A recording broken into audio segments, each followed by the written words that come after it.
They refused Ozzy Osbourne entry to a luxury yacht. Not because his name wasn't on the list, but because of what he was wearing. It was late afternoon at one of the most exclusive marinas in the world. Sunlight danced on the water, cameras flashed, and luxury yachts stood in perfect lines, white, polished, untouchable. Billionaires, celebrities, and high-profile guests walked in wearing designer suits, sunglasses worth more than cars, and smiles full of entitlement. And then, Ozzy Osbourne arrived. No crowd followed him, no security, no assistance. Just one man in faded jeans, a loose black shirt, worn shoes, and dark glasses. Calm, quiet, almost invisible. He walked toward the dock like someone who had done this 1,000 times before, but before he could take even one step forward, a hand shot out in front of him. "Sir, stop right there." Ozzy looked up slowly. "This area is restricted," the security guard said, scanning him from head to toe. The guard's eyes lingered, not on Ozzy's face, but on his clothes. Ozzy spoke calmly. "I'm here for the yacht." The guard let out a short laugh, not loud, just enough for people nearby to hear. "This yacht?" he asked, pointing toward the massive vessel behind him. "There's a dress code, VIP guests only." A few people turned their heads, some smiled. Others whispered. A woman in heels glanced over and smirked. Someone raised their phone. Ozzy didn't react. He didn't argue. He didn't flash a name or demand respect. He simply said, "I understand." That made the guard more confident. "Then you'll understand why you can't board." The guard continued, "This isn't a public dock. People like you don't just walk onto yachts like this."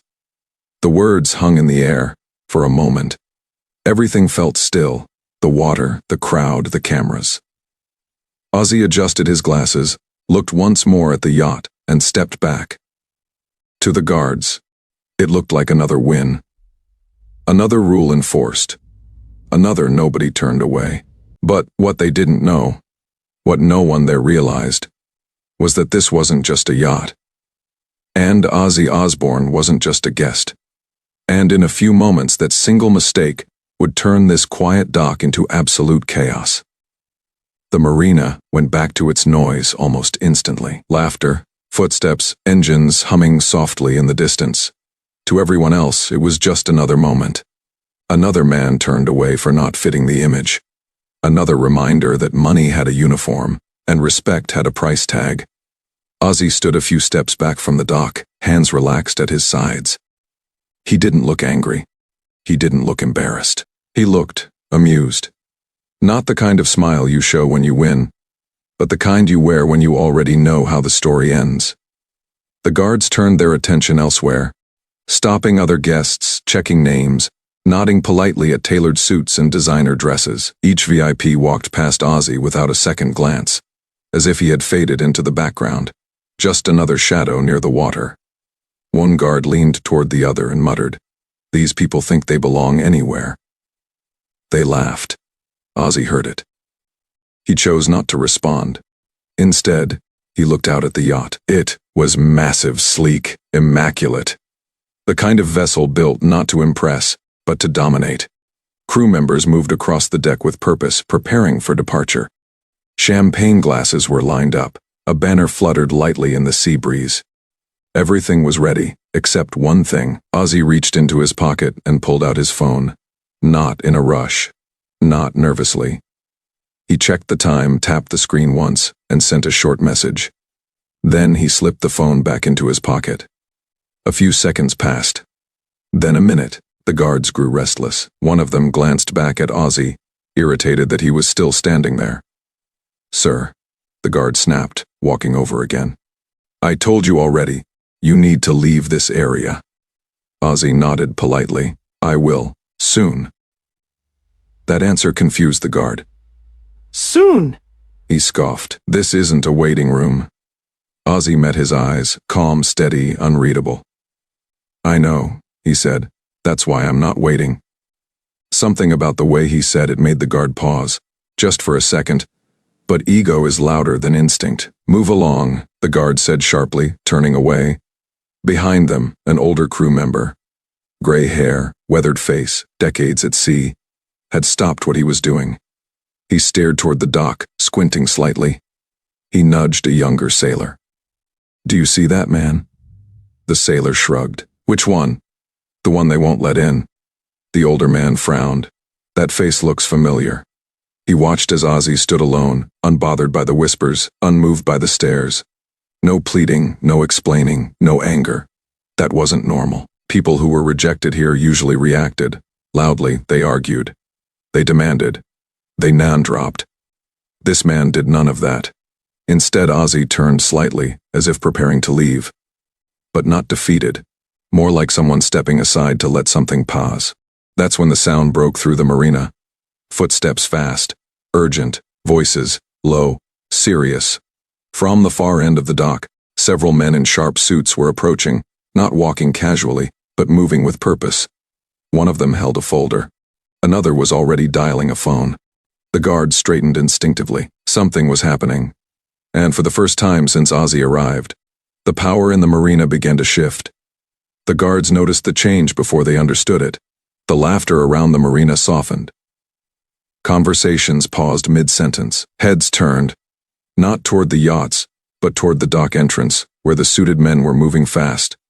Their polished shoes striking the ground in sharp, urgent rhythm. These weren't tourists. They weren't guests. They walked like people who owned outcomes. One of the guards adjusted his posture, instinctively straightening his jacket. "Who are those guys?" he muttered. The other guard shrugged, but didn't laugh this time. Ozzy remained still, hands loose, shoulders relaxed, eyes hidden behind dark glasses. He didn't look toward the approaching men. He didn't need to. The first suited man stopped near the dock and scanned the area quickly, his eyes moving past the yachts, the crew, the guards. Until they landed on Ozzy, relief flashed across his face. "There," he said under his breath. He started toward Ozzy immediately. The guard stepped forward, arm out. "Sir, this area is restricted." The man didn't slow down. "I don't care," he snapped, brushing past him without breaking stride. That stopped the guards cold. People began pulling out their phones again, sensing that something was off. Whispers spread like ripples across water. "What's going on? Who is that? Did something happen?" The suited man reached Ozzy and spoke quietly, respectfully. "Mr. Osbourne, I'm terribly sorry for the delay." The name hung in the air, but it didn't land yet. Ozzy tilted his head slightly. "No rush," he said calmly. "I had a few minutes." Behind them, the guards exchanged looks. "Did he say Osbourne?" One whispered. The second guard frowned. "That doesn't mean anything." But his voice lacked confidence now.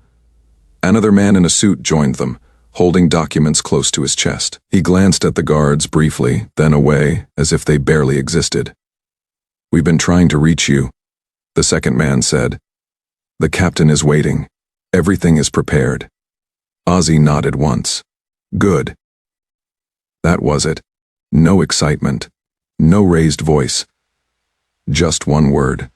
"Good." The older crew member's eyes widened. "Oh no," he murmured. He stepped closer, staring openly now, recognition finally crashing into place. The posture, the calm, the complete lack of need to prove anything. He leaned toward one of the guards. "You might want to step back." "What? Why?" the guard asked sharply. Before the old man could answer, a sharp voice cut through the air. "Sir, wait." The guard moved forward again, this time addressing Ozzy directly, forced confidence creeping into his tone. "I need to see your access confirmation," he said. "This dock is private." The suited man turned slowly. "You want confirmation?" he asked, voice low and dangerous. "Yes," the guard said, puffing his chest slightly. "Rules are rules." The suited man smiled, but there was no warmth in it. "Fine."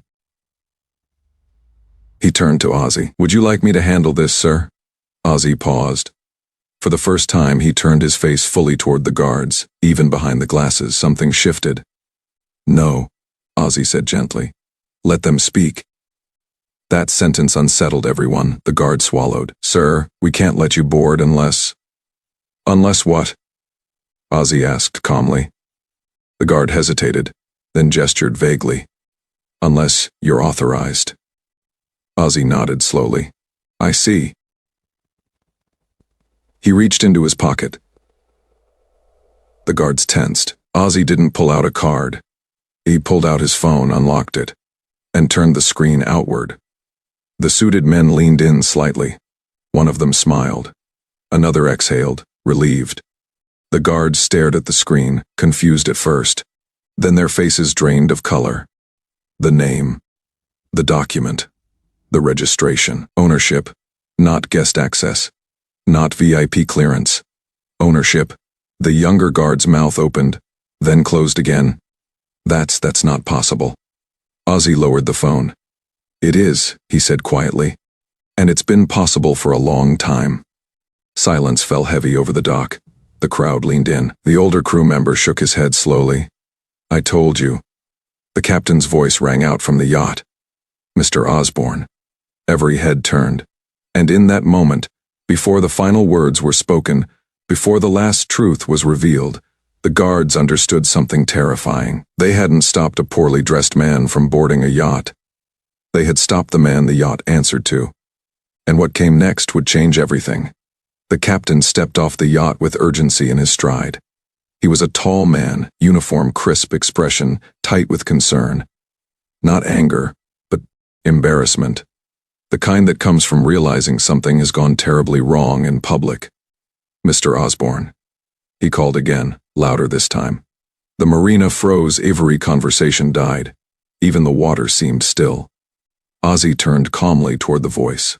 Captain. The captain stopped in front of him and gave a respectful nod. Sir, I sincerely apologize. We've been waiting for you. Everything is ready for departure. That was when it happened. The words finally connected. Mr. Osbourne, waiting for you. Ready for departure? The crowd's confusion snapped into realization like a switch being flipped. Phones rose higher, whispers turned into gasps. That's him. No way. Are you serious right now? The guards stood frozen. The younger one felt his stomach drop. His mouth went dry. His mind replayed every word he had said. Every laugh, every glance at Ozzy's clothes, every assumption. The older guard took a step back instinctively, as if distance might undo the damage. I didn't know, the younger guard stammered. Sir, we thought. Ozzy raised one hand gently, not in anger, not in command, just to stop him. That's enough, Ozzy said. The simplicity of his voice made it worse. The suited men exchanged looks. One of them opened the folder and cleared his throat. For clarity, he said, projecting his voice now. This yacht is registered under Ozzy Osbourne Holdings. Mr. Osbourne is the sole owner. There it was. No drama. No music. No exaggeration. Just fact. The marina erupted. Some people laughed in disbelief. Others shook their heads. A woman covered her mouth with her hand. Someone whispered, "This is insane," as if they had just watched a movie twist unfold in real life. The guards looked like statues carved from regret. "I'm so sorry," the younger guard said again, his voice cracking. "We were just enforcing policy. We didn't mean any disrespect." Ozzy looked at him for a long moment. Then, he glanced around. At the crowd, the phones, the crew, the people who had watched quietly while he was judged by his appearance. "Policy," Ozzy repeated softly. He nodded once. "I understand policy," he said. "What I don't understand is why respect needs permission." No one spoke. The captain swallowed hard. "Sir, please allow us to escort you aboard." Ozzy turned toward the yacht. But instead of walking forward, he stopped. He turned back to the guards. "To be clear," he said calmly, "I wasn't upset when you stopped me." That surprised them. "I've been stopped before," Ozzy continued. "By bigger men, louder voices, worse reasons." He paused. "But what matters isn't that you stopped me. It's how easily you decided who I was, without asking." The younger guard's eyes filled with tears. "I didn't mean—" "I know," Ozzy said gently. "That's the problem." The older guard finally spoke, his voice low. "Sir, what would you like us to do?" The question echoed. Everyone leaned in. This was the moment. Ozzy looked at the yacht again, then back at the marina, at the crew, at the people watching, at the guards waiting for judgment. He exhaled slowly. Nothing, he said. The word confused them. Nothing, the captain asked. Ozzy nodded. No shouting, no firing, no spectacle. He glanced at the older crew member, the only one who had recognized him, the only one who had warned the guards. Except, Ozzy added, I'd like him to train your team. The older man blinked. Me, sir. You saw what others didn't, Ozzy replied. That matters. The guards lowered their heads. Ozzy turned toward the yacht at last. As he stepped onto the gangway, the crowd parted silently. No applause. No cheers. Just understanding. And as the yacht's engines began to hum, one truth settled over the marina like a shadow. Power doesn't announce itself, and respect should never be based on appearance. The yacht pulled away from the dock slowly, cutting through the water with effortless grace. No horns, no celebration, just quiet movement. Ozzy stood near the railing, hands resting lightly, watching the marina shrink behind him. The same place where moments earlier he had been judged, dismissed, and reduced to his clothes. Behind him, the captain finally exhaled.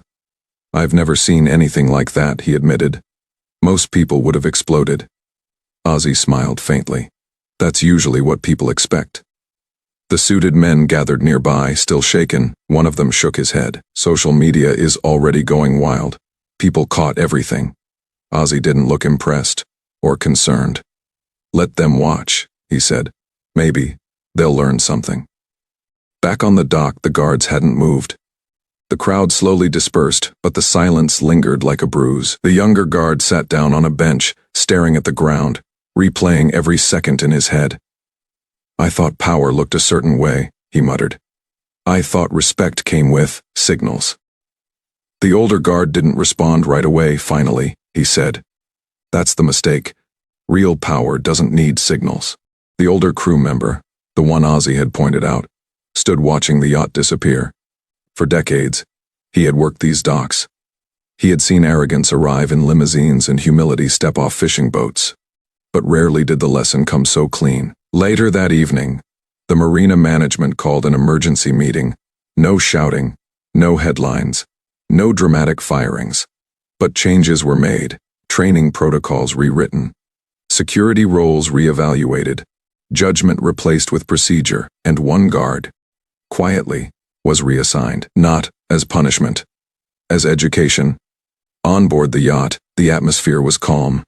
Dinner was served. Music played softly, and the sea reflected the fading light of the sun. One of the crew finally asked what everyone was thinking. Sir, why didn't you tell them who you were? Ozzy paused, then answered honestly. Because if respect only shows up after a name, he said, it was never respect to begin with. That sentence stayed with them. He finished his drink and looked out at the horizon. All my life, Ozzy continued, I've been judged too loud, too strange, too broken, too different. He smiled slightly. And then suddenly, too important. The crew listened closely. But the truth is, he said, I was the same person at the gate as I am now. The yacht glided forward steady and unbothered. By morning, clips of the incident were everywhere. People argued in comments. Some defended the guards. Others praised Ozzy's restraint. But one thing was clear. The story wasn't about a yacht. It wasn't about fame. It wasn't even about Ozzy Osbourne. It was about how easily humans confuse appearance with worth, how quickly kindness disappears when status feels uncertain, and how dangerous that habit really is. Because the person you dismiss today might be the one who decides your tomorrow. Ozzy didn't post anything. He didn't explain himself. He didn't defend or attack. He let the lesson speak on its own. And maybe that was the loudest message of all. Respect isn't worn. It isn't announced. It isn't proven with money or names. Respect is a choice. One you make before you know who someone is. Because true power doesn't ask to be recognized. And humility is the only thing that never goes out of style. A few days later, the marina looked the same on the surface. Samey yachts, samey guards, same polished smiles. But something underneath had changed. The younger guard stood at his post again, straighter this time, not from pride, but from awareness.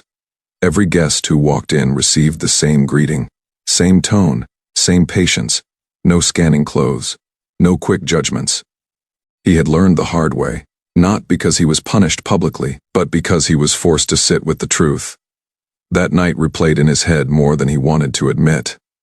The moment Ozzy said, "That's the problem," those words followed him home, followed him into sleep, followed him back to work. He realized something uncomfortable. He hadn't disrespected Ozzy Osbourne. He had disrespected a stranger, and that was worse. Across the city, people were still talking.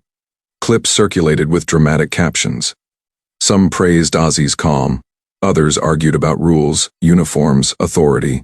Comment sections were split, but one question kept repeating. Why do we treat people better only after we know their status? That question made people uneasy, because everyone had an answer. On the yacht, Ozzy never brought the incident up again.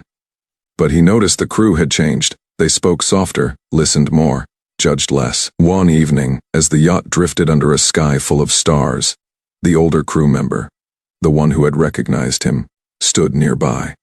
"You taught them something," the man said quietly. Ozzy shook his head. "Number life did." He leaned on the railing. "Fame is a strange thing," Ozzy continued. "One day people throw stones. The next day they throw flowers, but you're still the same person underneath." The crew member nodded slowly. "That's why I didn't say anything at the dock," Ozzy added. "I wanted to see who people were, before they knew who I was."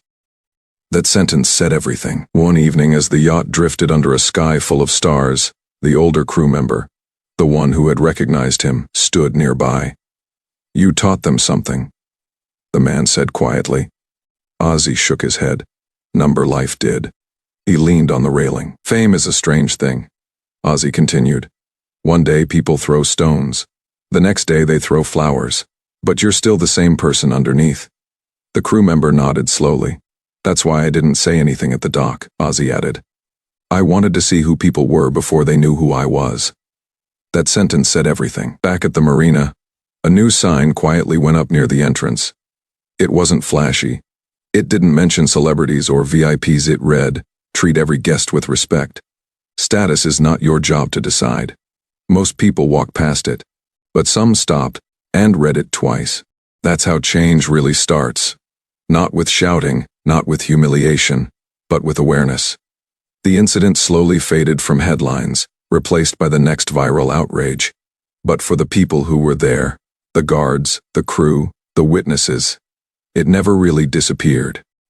Because moments like that don't end. They echo, and somewhere, at another gate, another restaurant, another office, someone paused before judging a stranger, not because they were afraid, but because they remembered that respect should come first, not after the reveal, and maybe that was the real legacy of that quiet afternoon at the marina. Not a yacht, not fame, not power, but a reminder. You don't lose anything by being kind, but you lose everything the moment you decide someone isn't worth it. The world doesn't need more important people. It needs more respectful ones, and that choice is always yours. The story didn't really end at the marina. Stories like this never do. They follow people home. They sit quietly in the back of the mind. They resurface the next time someone is ignored, judged, or made to feel small. That's why this moment mattered. Not because Ozzy Osbourne owns a yacht, not because guards made a mistake, but because every single person watching recognized a version of themselves in it. We've all been on one side of that gate. Sometimes we're the one being judged. By clothes, by accent, by job title, by silence. And sometimes, without realizing it, we're the one holding the gate, deciding who belongs, deciding who is worth respect. The uncomfortable truth is this: most disrespect isn't loud. It's casual. It's the smirk, the tone, the quick assumption, the way attention disappears when status feels uncertain. That's what made this moment powerful. Ozzy didn't demand respect. He didn't flash his name. He didn't humiliate anyone. He let people reveal who they were, before they knew who he was. And when the truth came out, the lesson hit harder than any punishment ever could. Because respect that only appears after recognition was never real to begin with. Think about it. If kindness depends on wealth, it's not kindness. It's strategy. If politeness depends on power, it's not manners, it's fear. True character shows up when there's nothing to gain. That's what stayed with people long after the yacht disappeared from view. Not the luxury, not the name, but the calm dignity of someone who understood his worth without needing anyone else to confirm it. And that's something no title can give you. The next time you're in a position of control, at a door, at a desk, behind a counter, or even in a comment section, remember this story. Remember that you don't know who someone is carrying inside them. You don't know their past, their future, or their quiet power. All you know is how you choose to treat them in that moment. That choice defines you. So, here's the real question this story asks. Would you still show respect if no one was watching? If no reward was coming? If you never found out who the person really was? Because that's where integrity lives. Not in grand gestures. Not in public apologies, but in small, unseen decisions. If this story made you think, even for a second, type respect in the comments. If you've ever been judged unfairly, share where you're watching from. You're not alone.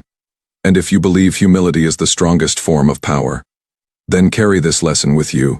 The world doesn't change through viral moments.